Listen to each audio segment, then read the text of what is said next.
Taj Mahal the monument of love यानी प्यार की एक ऐसी जीती जागती स्मारक ताजमहल जिसे बनवाने और उसे सजाने में शाहजहां ने अपनी रूह तक निकाल कर रख दी थी।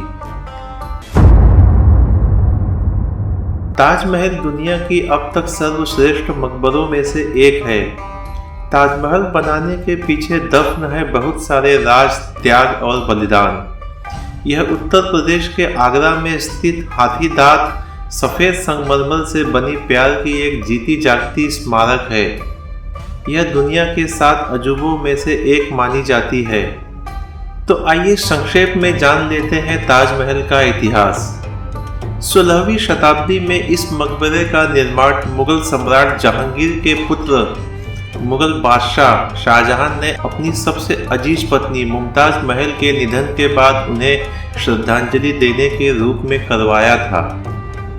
मुगल बादशाह शाहजहां ने 19 साल की उम्र में एक फारसी राजकुमारी मुमताज से शादी की। वैसे अगर इतिहास को खंगाला जाए तो उनकी कई सारी पत्नियां थी, लेकिन मुमताज के साथ उन्हें बहुत ज़्यादा ही लगाव था। मुमताज अपनी खूबसूरती के लिए प्रसिद्ध थी। माना जाए तो आगरा ऐतिहासिक दृष्टि से काफ़ी महत्वपूर्ण भी माना जाता है। मुगलों का सबसे पसंदीदा शहर होने के कारण उन्होंने दिल्ली से पहले आगरा को ही अपनी राजधानी बनाया था। इतिहास के अनुसार इब्राहिम लोदी ने इस शहर को सन 1504 में बसाया था। जिस समय इस शहर की स्थापना की गई उस समय किसी ने यह कल्पना भी नहीं की होगी कि यह शहर पूरे विश्व में अपनी खूबसूरती के लिए अपना परचम लहराएगा।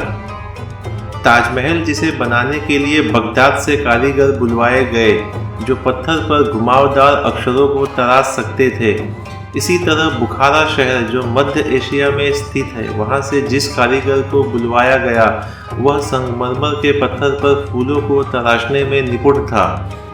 विशालकाय गुंबदों का निर्माण करने के लिए तुर्की के इस्तांबुल में रहने वाले दक्ष कारीगर बुलाए गए तथा मीनारों का निर्माण करने के लिए समरकंद से दक्ष कारीगर को बुलवाया गया। इस प्रकार ताजमहल के निर्माण से पूर्व 6 महीने पहले देश विदेश से अपने काम में महारत हासिल कारीगरों को तराश कर उनमें से 37 कुशल कारीगर इकट्ठे किए गए, जिनकी देखरेख में 20,000 मजदूरों के साथ ताजमहल का निर्माण किया गया। वैसे तो इतिहास ने स्मारक के निर्माणकर्ताओं के बारे में अधिक जानकारी नहीं छोड़ी है, लेकिन उस्ताद अहमद लाहौरी संभवतः इसके मुख्य वास्तुकार हैं, जो शाहजहां के साथ नियमित संपर्क में थे और उनकी इच्छाओं को बखूबी समझते भी थे। उस्ताद अहमद लाहौरी जो फारसी मूल के भारतीय थे, जिन्हें बाद में दिल्ली में लाल किले का डिजाइन करने का श्रेय दिया गया। ताजमहल का निर्माण 1632 के आसपास शुरू हुआ और अगले 2 दशकों तक बिना रुके निरंतर जारी रहा। भारत, ईरान के फारस, यूरोप में ऑटोमन साम्राज्य के लगभग 1000 से अधिक हाथियों और 20,000 से अधिक श्रमिकों के साथ ताजमहल तथा समाधि परिसर बनवाने के लिए लाया गया था। अब आइए मुमताज महल के बारे में विस्तार पूर्वक कुछ ऐसी बातें जान लेते हैं जो आपने इसके पहले कभी नहीं सुनी होंगी। मुमताज महल मुगल सम्राट शाहजहां की सबसे प्रिय पत्नी में से एक थी, जिनकी सुंदरता और प्यार की याद में शाहजहां ने ताजमहल नामक एक शानदार स्मारक का निर्माण करवा दिया था। शादी से पहले मुमताज महल का नाम अजुर्मंद बानो बेगम था और इनका जन्म अप्रैल सन 1593 उत्तर प्रदेश के आगरा में हुआ था।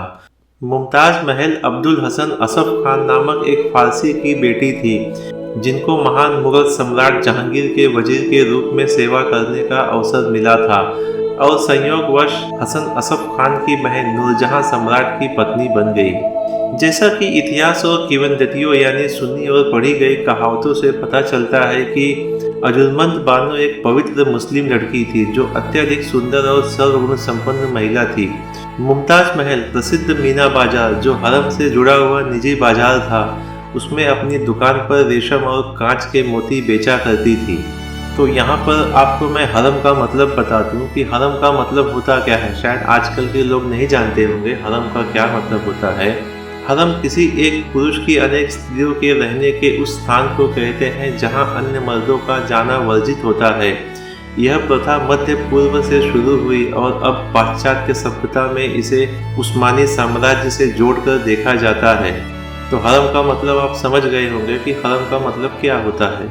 तो अब आगे चलते हैं अपने विषय की तरफ, जहां सम्राट के सबसे बड़े बेटे राजकुमार खुर्रम यानी शाहजहां वहां घूमते टहलने अथवा खरीदारी करने आते थे। और एक दिन यानी सन 1607 में उनकी मुलाकात मुमताज से हुई और तब से वह उनसे प्यार करने लगे और मुमताज भी शाहजहां को पसंद किया करने लगी थी। अपने पिता की मंजूरी लेने के बाद उनकी शाही शादी मई 1612 में बहुत धूमधाम और हर्षोल्लास के साथ हुई। 19 साल की उम्र में शादी करके मुमताज महल अपने पति की दूसरी और सबसे प्रिय पत्नी बन गई।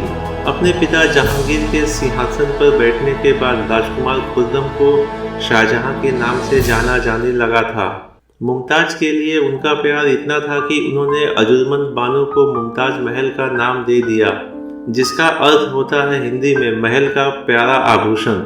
इन दोनों की जोड़ी काफ़ी अच्छी और प्रेरणादायक भी है। शाहजहां और मुमताज इन दोनों ने बहुत ही गंभीरता और प्रेम पूर्वक शादी के रिश्ते को निभाया, जो कि पूरे इतिहास में आज भी प्रसिद्ध है। राज्य में मुमताज महल अपनी अत्यधिक सुंदरता और नम्र स्वभाव के लिए जानी जाती थी। शाहजहां ने अपनी रानी की सुंदरता और प्रशंसा को छंदों में वर्णन करने के लिए उस समय के जाने माने कई सारे कवियों को भी प्रेरित किया। मुमताज महल एक दयालु रानी थी जिसने अपने राज्य में प्रबंध व्यवस्था, महिलाओं की आवश्यकता और बेसहारा लोगों पर विशेष ध्यान दिया। मुमताज महल ने राज्य के सभी कार्यों में आवश्यकता होने पर अपने पति का साथ भी दिया।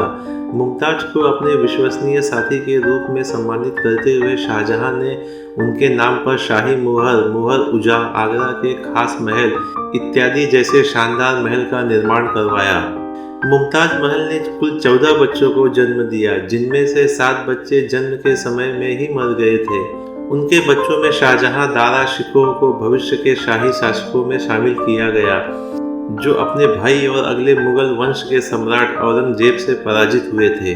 मुमताज महल का जून 1631 में अपने 14वें बच्चे शहजादी गौहर आरा को जन्म देने के बाद मध्य प्रदेश के बुरहानपुर में निधन हो गया था और मरने से पहले मुमताज ने अपने पति से अपनी याद में एक स्मारक बनवाने की अंतिम इच्छा जाहिर की, जो संपूर्ण विश्व में उनके प्यार का प्रतीक होगी। राज्य में अचानक रानी की मौत पर दुख से पीड़ित शाहजहां के साथ साथ पूरा राज्य भी शोक में डूब गया। हालांकि शाहजहां ने मुमताज महल की अंतिम इच्छा को पूरी करने के लिए भव्य स्मारक ताजमहल का निर्माण करवाया, जो कि विश्व के 7 अजूबों में से एक माना जाता है और जो अपनी महिमा के कारण मानव सभ्यता के इतिहास में प्रेम और पवित्रता का स्मृति का प्रतीक माना जाता है। आगरा में सफ़ेद संगमरमर से बने इस स्मारक को पूरा करने में लगभग 2 दशक यानी 20 साल लग गए और मुमताज महल के अवशेषों को बुरहानपुर से लाकर ताजमहल में ही दफनाया गया। और सबसे महत्वपूर्ण बात यह है कि यह उनके प्यार के प्रति एक सच्ची श्रद्धांजलि थी।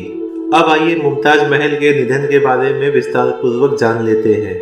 शाहजहां की बेगम मुमताज महल ने अपने 14वें बच्चे गौहर आरा के जन्म के दौरान 17 जून 1631 को शाहजहां की बाहों में ही अपना दम तोड़ दिया था।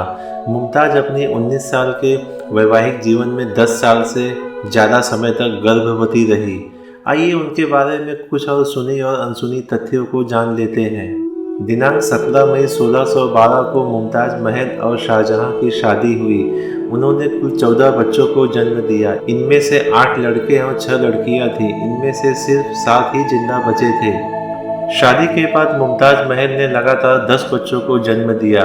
10वें और 11वें बच्चे के जन्म में कुल 5 साल का अंतर था और 1627 में वो 12वीं बार गर्भवती हुई और 2 साल बाद 1629 में उन्होंने 13वें बच्चे को जन्म दिया। 14वें बच्चे को सन 1631 में जन्म देने के दौरान 30 घंटे की प्रसव पीड़ा से जूझते हुए मुमताज महल ने शाहजहां की बाहों में अपना दम तोड़ दिया था। ताजमहल या ममी महल के लेखक अफसर अहमद ने अपनी किताब में उन दर्दनाक पलों का वर्णन किया है। इतिहासकारों के अनुसार शाहजहां मुमताज से बेहद प्यार किया करते थे वह मुमताज को कभी भी छोड़कर उनसे दूर नहीं जाना चाहते थे। डेक्कन यानी साउथ इंडिया में खान जहां लोदी के विद्रोह को काबू करने के लिए शाहजहां को बुरहानपुर जाना था, तब उस समय मुमताज महल गर्भवती थी। मुमताज की गर्भावस्था के नज़दीक होने के बावजूद शाहजहां उन्हें आगरा से 787 किलोमीटर दूर धौलपुर, ग्वालियर, मारवाड़, सिरोज, हंदिया होते हुए बुरहानपुर ले गए। उस समय यहाँ सैनिक अभियान चल रहा था। लंबी यात्रा की वजह से मुमताज बेहद बुरी तरह थक गई थी और इसका असर उनके गर्भ पर पड़ा और फिर 16 जून 1631 की रात को मुमताज की प्रसव पीड़ा बढ़ गई। मुमताज जब प्रसव पीड़ा में तड़प रही थी, उस वक्त शाहजहां डेक्कन यानी साउथ इंडिया के विद्रोह को खत्म करने के बाद की रणनीति बना रहे थे।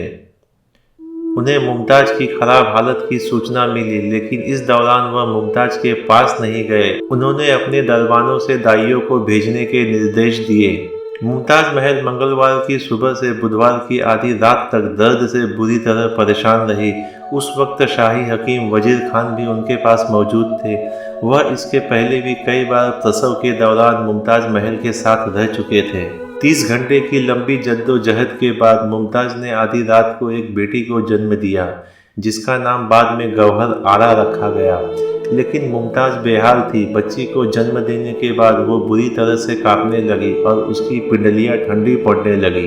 दाइयाँ और हकीम मुमताज महल के शरीर से हो रहे अत्यधिक रक्तस्राव को रोक नहीं पा रहे थे। वह दर्द से तड़प रही थी।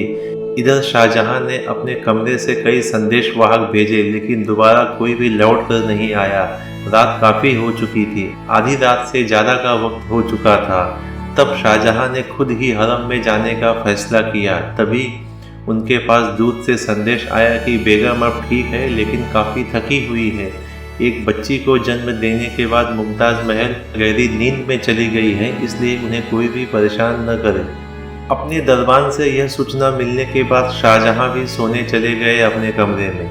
सोने से ठीक पहले उनकी बेटी जहां आरा वहां पहुंची और उसने मां की बिगड़ती हालात के बारे में शाहजहां को बताया। और जब शाहजहां हरम के भीतर पहुंचे तो वहां उन्होंने मुमताज को हकीमों से घिरा हुआ पाया। मुमताज महल दर्द से छटपटा रही थी, वह मौत के करीब थी।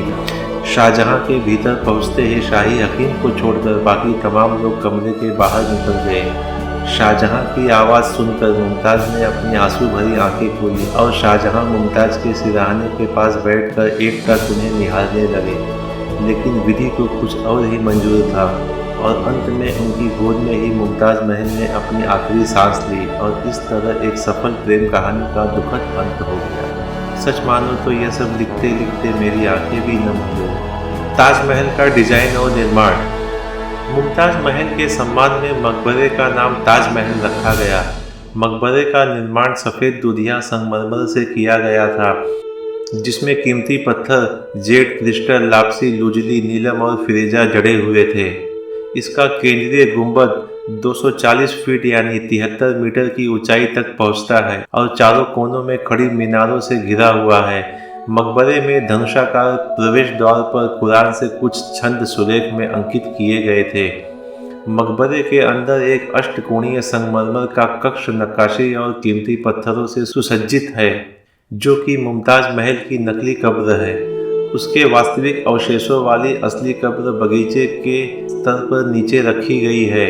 दक्षिणी गेट पर शिलालेख और विशेष रूप से अब्द उल हक के विभिन्न हस्ताक्षर, जिन्होंने इमारत में शिलालेख पर उकेरने का काम किया, यह दर्शाता है कि यह दरवाज़ा समाधि के अंत से पहले शुरू किया गया था और उसके बाद समाप्त हो गया था। 20वीं शताब्दी के युद्ध के दौरान सभी देश इस महान देश पर हमला करना चाहते थे।